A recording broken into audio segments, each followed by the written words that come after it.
కంటికి కనిపించని మానవుడు కూడా క్షేమంగా ఉండాలని కాంక్షిస్తూ సర్వే జనా సుఖినో భవంతు అన్న అత్యద్భుతమైన దేశంలో కదా మనం పుట్టింది.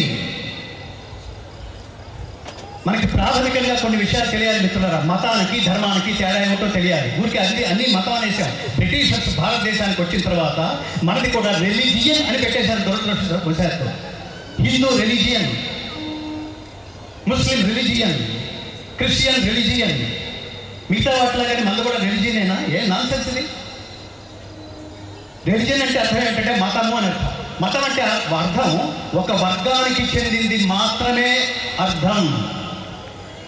ఎవడి అభిప్రాయం అయితే ఒక వర్గానికి మాత్రమే పరిమితం అవుతుందో దాని పేరు మతం. ఎవడి అభిప్రాయం అయితే సార్వజనీనం అవుతుందో దాని పేరు ధర్మం. ఇది తెలుసుకోవాలి. ఒకరొక మాట చెప్తే ప్రపంచం అంతా భలే చెప్పాడురా, అద్భుతంరా, ఎక్కడైనా ఈ మాట మనం చెప్పగలం ధైర్యంగా అని అనగలిగితే అది ధర్మవాక్యం అవుతుంది.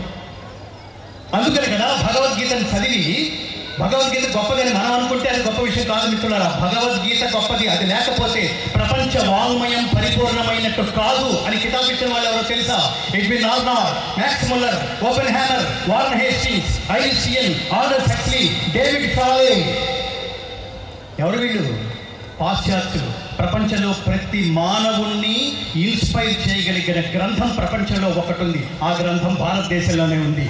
అది రచించిన మహాత్ముడు వేదవ్యాసుడు, బోధించిన వాడు శ్రీకృష్ణ పరమాత్మ, విన్నవాడు అర్జునుడు.